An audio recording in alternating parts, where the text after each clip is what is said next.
So hello guys, सुबह के अभी 3:45 इट्स नियर अबाउट, और अभी मैं यहाँ से निकल रहा हूँ। लगभग 5 घंटे ट्रैवल करूँगा, 5 घंटे फिर उसके बाद ट्रैवल करूँगा। 500 किलोमीटर्स के अराउंड में ट्रैवल करने वाला हूँ ऑन माई बाइक, और कोई बाइकर्स की तरह है बाइक नहीं, मेरी HF डिलक्स बाइक। और देखते सफ़र कैसा रहता है, बीच बीच में रुक करके आपको दिखाऊंगा भी क्या क्या जगह मैंने देखी, कहाँ कहाँ से मैं गुजरा, क्या रूट रहने वाला है, सब बताने वाला हूँ। तो वीडियो को कंप्लीट देखें, और रास्ता भी उसके अंदर बताऊंगा मैं आपको। हालांकि इससे पहले रास्ता मैं ट्रैवल कर चुका हूँ बाइक कार, लेकिन आज एक्सप्लोर करना है तो फिर बाइक ही अच्छा जो है वो ऑप्शन है। तो चलिए जर्नी को स्टार्ट करते हैं। तो रास्ता जो है ना गाइस, बिल्कुल सुनसान रास्ता है। हालांकि ऐसे रास्ते पर बाइक चलाने में थोड़ा सा मज़ा भी आता है, ठीक है। और यार मेरा बाइक के अंदर लो है, ठीक है। और पता नहीं अगला पेट्रोल पंप कहाँ मिलेगा, लेकिन चलो देखते हैं। सो गाइस, गैस करके बताओ ये कौन सा रोड है, ठीक है। आप में से बहुत लोग जानते होंगे, लेकिन गैस करके बताओ ये रोड कौन सा है। मैं भी बताऊंगा, लेकिन उससे पहले आप गैस करके बताओ कि ये कौन सा रोड है।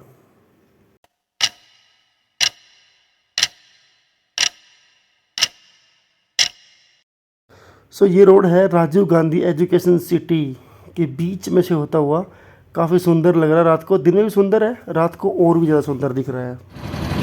सो फाइनली गाइस, अब NH44 पर पहुंच चुका हूँ, मीन्स के GT रोड पर पहुंच चुका हूँ। यहाँ से लगभग 180 तो नहीं, लेकिन मोर देन 150 किलोमीटर, 150 किलोमीटर से ज़्यादा सफ़र कर रहे हैं। और ये बाइक देख लीजिए, तो 150 किलोमीटर से ज़्यादा सफ़र। तो बीच में दिखाता हूँ आपको मैं कहाँ कहाँ कितनी बार रुकना पड़ता है और क्या कुछ होता है।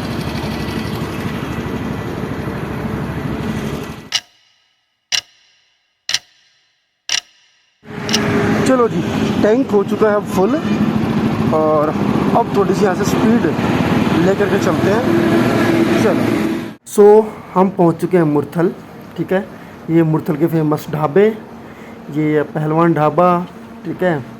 और ये सीक्वेंस में सारे ढाबे हैं, ठीक है, आपको दिख रहे हैं, बहुत सारे ढाबे हैं। गुलशन, ठीक है। और ये 2 फेमस मूर्तियाँ हनुमान जी की और शिव जी की। उसके अलावा ये मन्नत है, ठीक है। गुलशन, मन्नत, ये सभी पहलवान सभी सीक्वेंस में है यहाँ पर। सो दिस इज़ फेमस हवाई अड्डा। एरोप्लेन 2 खड़े हैं, उनको होटल की तरह से यूज़ किया जा रहा है। तो आप यहाँ पर अगर आते हैं तो आप हवाई जहाज़ के अंदर बैठ कर के फील ले सकते हैं खाने का भी, और ऐसा भी फील आएगा जैसे आप एरोप्लेन के अंदर बैठे हैं।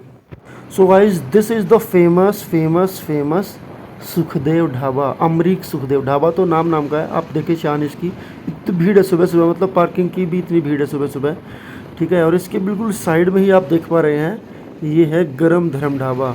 तो बहुत फेमस है ये दोनों ही, सुखदेव और गरम धर्म। सो गाइस, घर से निकलने के बाद सबसे पहला मेन डेस्टिनेशन जो इस रूट पर पड़ता है, दैट इज़ पानीपत। तो ये टोल प्लाजा पानीपत का, यहाँ पहुँच चुके हैं। अगला जो होल्ट रहने वाला है ना, अब मैं जाकर के रुकूँगा सीधे यहाँ से कम भी करनाल। चलिए, तो अभी क्या मैं किसी काम से जा रहा हूँ, तो थोड़ा मुझे रहेगी पहले ना पहुँच जाऊँ, काम कर लूँ। ज़्यादातर जो सीन हम लोग एक्सप्लोर करेंगे वो ना हम आते हुए करेंगे, ठीक है।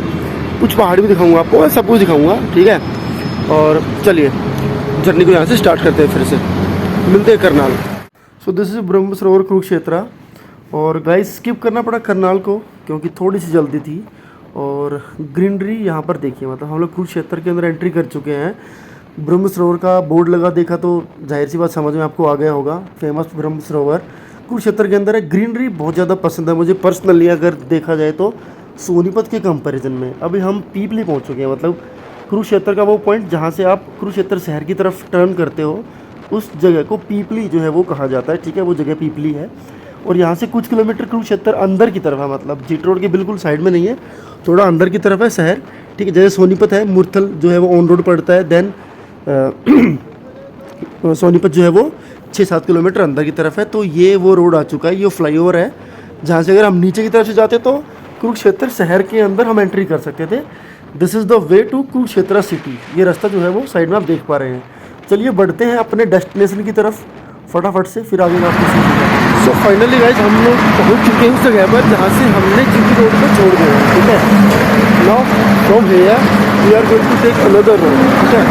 तो ये GT रोड है, जो रोड है ना ये, अब यहाँ से हम जाएंगे और यहाँ से फिर अगला जो फ्लाईओवर है उसके नीचे से होते हुए हम पंचकुला की तरफ जाएंगे।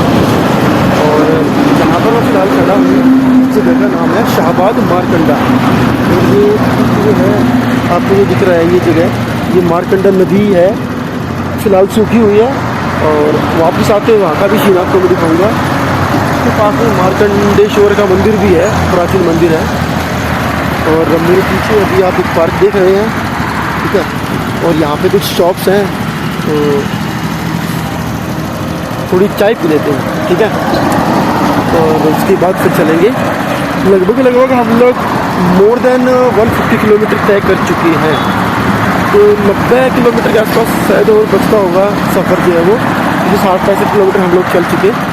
तो चलिए यहाँ से चाय पी करके फिर लगभग 1.5 घंटे का सफ़र और तय करते हैं। So this is the place Shahbad Markanda. ये सामने जो आपको रोड दिख रहा है ये अप्रोच रोड है। यहाँ से आगे जो टर्न लेना है नीचे से, पुल के नीचे से, तो हम पंचकुला की साइड जो है वो मुड़ जाएंगे। यहाँ पे कुछ शॉप्स हैं, सीक्वेंस में लाइन में कुछ शॉप्स आपको दिख रही हैं। इन्हीं में से किसी एक शॉप पे खड़े होकर के थोड़ी चाय पी लेते हैं, ताकि आगे के सफ़र के लिए थोड़ी तंदुरुस्ती। साइड में जीटी रोड है, ये सीधा चंडीगढ़ की तरफ ये व्हीकल्स जो है वो मूव ऑन कर रहे हैं। तो चलिए थोड़ी चाय पीते हैं और फिर बढ़ते हैं अपने फाइनल डेस्टिनेशन की तरफ। यहाँ ना इस साइड सूरजमुखी की खेती बहुत ज़्यादा होती है, सनफ्लावर जिसको आप कहते हैं। तो देखो सन की साइड मुँह होगा, है ना सर, कहते हैं ना कि सनफ्लावर का जो फेस है वो जिस साइड भी सन होता है ना उस साइड होता है। तो अभी तो हम जा रहे हैं, तो अभी तो सनराइज़ हुआ है, अभी सुबह के 7 बजे हैं। तो आते हुए दोपहर को जो देखेंगे तो देखेंगे फिर इनका फेस किस तरफ रहता है। मतलब मैं तो देखूँगा, कोशिश करूँगा आपको भी दिखाऊँ। तो अभी रास्ते में जाते बहुत सारे सनफ्लावर के खेत आएंगे। और हम यहाँ से पंचकुला की तरफ मुड़ चुके हैं शाहबाद से, ठीक है।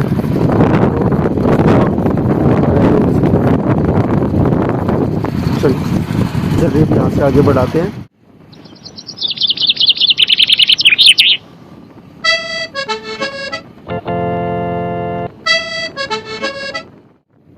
तो मतलब जहाँ तक भी नज़र जा रही है ना वहाँ तक सनफ्लावर के खेत यहाँ पर दिखाई दे रहे हैं। पोल्यूशन का लेवल यहाँ पर कम है कंपैरेटिवली टू एनसीआर एरिया, ठीक है।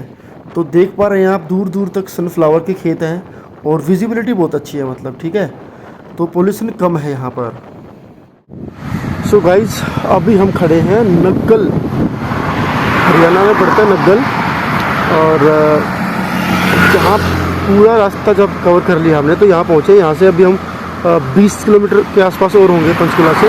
तो यहाँ पहुँचने के बाद पहली बार हमें पंचकुला की पहाड़ियाँ जो है ये दिखाई दी। तो कमेंट करके बताएं कि पंचकुला में जो ये पहाड़ियाँ हैं ये कौन सी माउंटेन रेंज है, कौन सी पर्वत श्रृंखला की जो है वो अंडर आती है, ठीक है। तो यहाँ से पहली बार हमें पहाड़ियाँ थोड़ी थोड़ी दिखाई देनी शुरू हो गई। कहीं ना कहीं तो रास्ते में भी आएंगी, पास भी वहाँ जाकर के देखेंगे। तो फिलहाल आप जहाँ खड़े हैं कि नग्गल है, हरियाणा में ही है, लेकिन यहाँ से पहले मैं पहाड़ दिखे। So guys we are in Panchkula. और यहाँ से पहले मैं जाकर के अपना काम निपटाऊंगा, फिर वापस मैं आऊँगा और तब आप बाकी का सीन एक्सप्लोर करेंगे। यहाँ से देखने में सीन बड़ा अच्छा लग रहा है, बिल्कुल हिल स्टेशन जैसा फील आ रहा है। कुछ बिल्डिंग्स हैं, सामने कुछ पहाड़ियाँ हैं, हल्की हल्की बूंदाबांदी हो रही है। चलिए फटाफट से काम निपटाता हूँ, फिर वापस आता हूँ और आपको सीन दिखाता हूँ। सो गाइज फाइनली पंचकुला से बाहर और हेलमेट वाले, ठीक है। बाकी एक्सप्लोर करने में ना आया मज़ा। अभी पंचकुला में ना ये नदी बह रही है, आपको बताना है ये कौन सी नदी है। सोचिए बताना कमेंट करके कि पंचकुला के बीचों बीच कौन सी नदी बह रही है। तो मेरे पीछे आपको दिख रहे होंगे कुछ माउंटेन्स, ठीक है। चलो दिखाता हूँ कैमरा घुमा के। सो गाइस सुबह तो मैं एक्सप्लोर नहीं कर पाया था यहाँ पर रुक करके, क्योंकि बारिश हो रही थी और मुझे कहीं जाना था। तो जब इंसान को कहीं जाना होता है तो फिर उसको लगता है कि अभी आप कहीं रुको, फिर बाद में कोई दिक्कत हो तो पहले काम कर लेना चाहिए। तो अभी आप देख पा रहे हैं ये पहाड़ी बहुत ऊंची नहीं है, मतलब जैसे माउंटेन होते हैं लेकिन हैं, ठीक है। और इनके होने से यहाँ का जो सीन है, जो नज़ारा है ना, वो थोड़ा सा खूबसूरत बन जाता है। मतलब पुल है, उसके साथ में एक नदी है और एक पहाड़ी है, ठीक है। तो कौन सी नदी है ये कमेंट करके बताएं आप, ठीक है, कौन सी नदी यहाँ बहती है, कौन सी नदी है ये, और ये कौन से पहाड़ है वो भी कमेंट करके बता सकते हैं। तो काफ़ी अच्छा सीन लग रहा है देखने में, ठीक है, यहाँ से देखने में सीन बड़ा अच्छा लग रहा है। चाहे ये पहाड़ उतने ऊंचे नहीं हैं, बर्फ़ यहाँ पर नहीं पड़ती, लेकिन हाँ फिर भी इसकी वजह से यहाँ का जो सीन है, यहाँ की जो लोकेशन है वो देखने में बड़ी अच्छी हो गई। ठीक है, तो थोड़ा इसको पास जाके भी देखेंगे, थोड़ा नज़दीक से भी इसको देखेंगे, दिखाऊंगा आपको मैं। चलिए चलते हैं। सो फाइनली बिल्कुल पहाड़ी के नीचे है फ़िलहाल, और यहाँ से लेफ़्ट साइड जो रास्ता जाता है वो मोरनी हिल्स की तरफ जाता है। मतलब यही पहाड़ी है, आगे जाकर की जगह है जहाँ पे इसको मोरनी हिल्स के नाम से जाना जाता है। ठीक है, वहाँ पे थोड़ी घुमावदार है ये पहाड़ियाँ। ये पूरा एरिया जो है माउंटेन रेंज में ही आता है। ठीक है, ऊपर निशान लगा हुआ है कि लैंडस्लाइड हो सकता है। ये उतने पक्के पहाड़ नहीं है, मतलब जैसे आपने माउंटेन्स देखा होगा उतने पक्के पहाड़ नहीं, थोड़े से ये मिट्टी के बने हुए पहाड़ हैं। ठीक है, और यहाँ पे जो पेड़ हैं इन पहाड़ों में, वो पेड़ भी वैसे नहीं है जो आपको शिमला या हिमालय में देखने को मिलते हैं। ठीक है, तो बिल्कुल पहाड़ के बीच में से रास्ता काट करके बनाया हुआ है और देखने में बड़ा सुंदर लगता है। दोनों तरफ अच्छा खासा चौड़ा रोड है। ये एक पुल बनाया गया है बीच में, इंटरकनेक्टेड जो पुल है। ठीक है, यहाँ से वहाँ अगर कोई ऊपर जाता है तो इधर से उधर अगर उसको जाना है तो ऊपर से रोड क्रॉस कर सकता है, नीचे आने की ज़रूरत नहीं है। ठीक है, तो देखने में बड़ा अच्छा लगता है। और ये पूरा काफ़ी लंबा चौड़ा एरिया है, कई सैकड़ों किलोमीटर का एरिया कवर करते हैं ये पहाड़ियाँ। ठीक है, उतनी ऊंची नहीं है लेकिन फैलाव काफ़ी है इनका। तो आपको बताना कमेंट करके कि कौन सी माउंटेन रेंज जो है ये है, और आपको देखने में कैसी लगी। खूबसूरती इस जगह की बड़ी अच्छी है, मतलब हम जहाँ रहते हैं दिल्ली एनसीआर में, उसके कंपैरेटिवली यहाँ की जगह देखने में बड़ी सुंदर लगी मुझे। आप भी बताएं आपको कैसी लगी।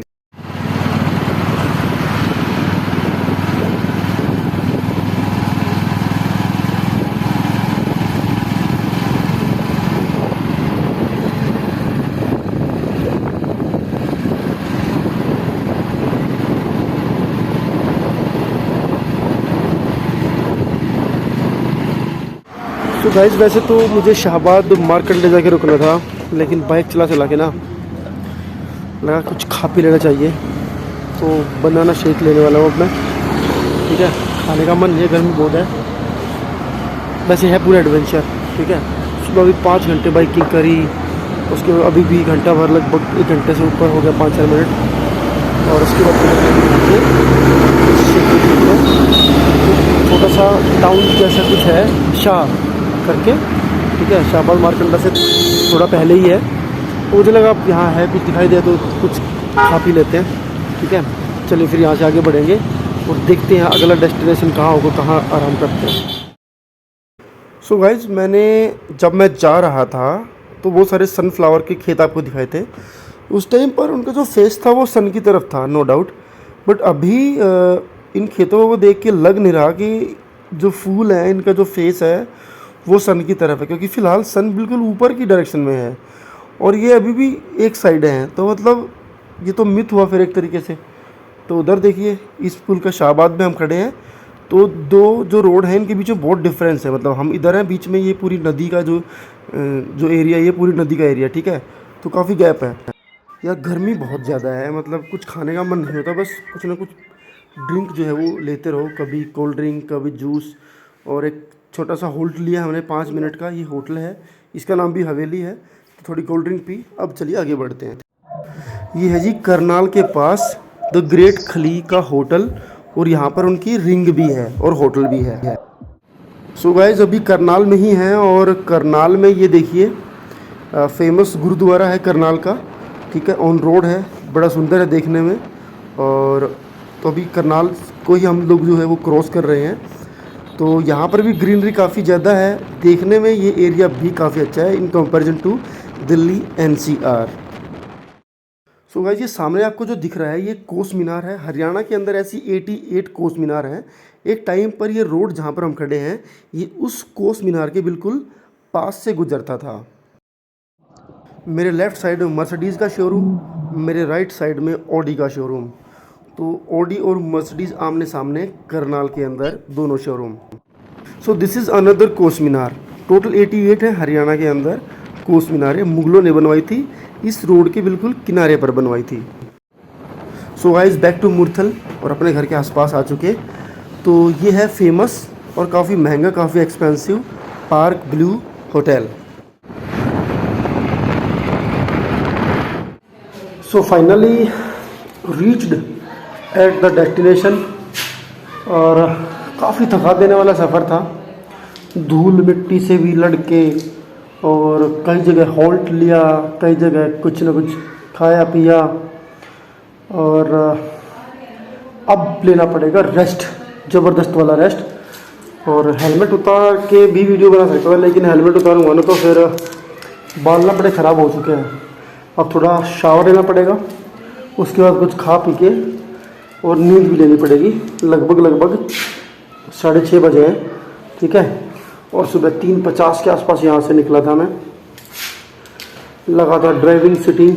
ओ भाई साहब, तो कैसा लगा आपको ये vlog? I am not a proper vlogger, but फिर भी रास्ता दिखाने की मैंने कोशिश करी आपको।